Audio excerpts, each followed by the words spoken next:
Yep, when you're working in a vacuum and you're inside a spacesuit with oxygen, you don't want to cut your glove because then the oxygen will leak out and then you die. So that's a bad day. It's suboptimal.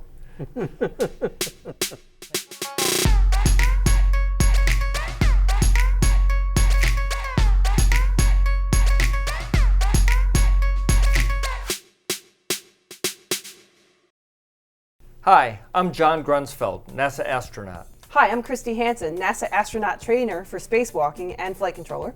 I'm Ed Rezac, EVA engineer for the Hubble Space Telescope project.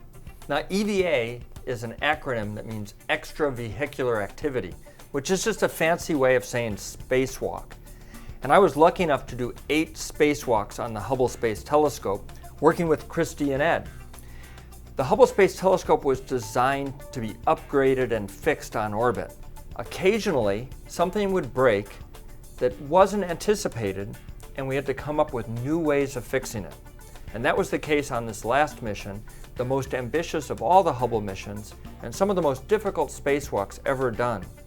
The Space Telescope imaging spectrograph failed, and we had to figure out a way to fix it on orbit, rather than putting in a whole new scientific instrument, which is what we usually did on Hubble. Unfortunately, the designers of the Space Telescope imaging spectrograph never imagined that we would have to open it up in space.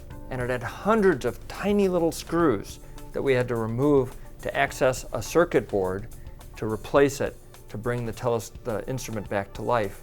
So these are some of the tools that we came up with to be able to do that. We tried to make the tools as astronaut friendly as possible, and one way we had to do that, or that we chose to do that, was using colors to color code the different size fasteners and the fastener bits so the astronauts could easily grab what they need and proceed with the task. How do we pick up an interface and not lose something in orbit? Bit caddy. Which one do you want, John? I'll take a red bit. Okay. Now John's going for the red bit. This had several different fastener types that had to be removed, which required different bits. And the fastener capture plate, which held all the fasteners and kept them from drifting into the optics core of the telescope, was also color coded. So John could match the bit up with the color code on the plate itself. So we installed this fastener capture plate on the front of the STIS Space Telescope Imaging Spectrograph instrument. And the reason why we had to use the fastener capture plate is, as Ed said, if I were to remove a screw and let go of it and it floated away, it could damage the telescope. So all of the screws were behind this plate. And you had 111 chances to lose screws.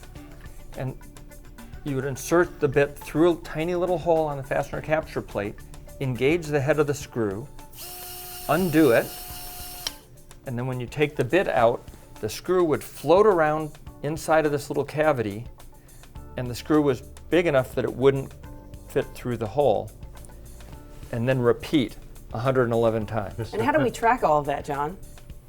Well, like any good spacewalk, we had a set of procedures that you helped write.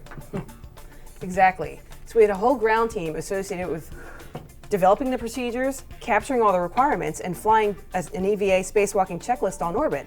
So when John and Mike Massimino, who actually performed this task on spacewalk number 4, removed each one, we had a requirement that he actually read to the ground, okay, I'm releasing screw number 1, and we would all be on the ground, check screw number 1.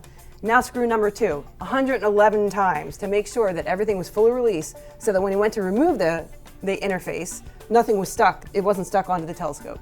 Really amazing, all the complexity to do something as simple as removing hundreds of tiny screws so that we could get access to the circuit board and use another tool to pull it out, put a new one in, put a new cover on with no screws that locked on, and bring that instrument back to life so it can continue looking at black holes and the distant universe. Really pretty amazing. All worked out great.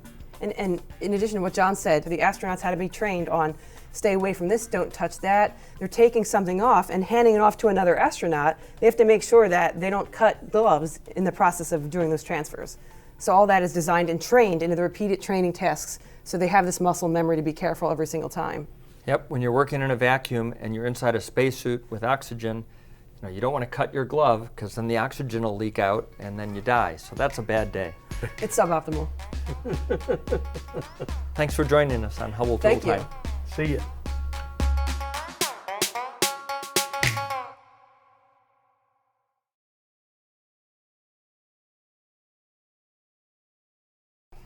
I like all the pretty colors.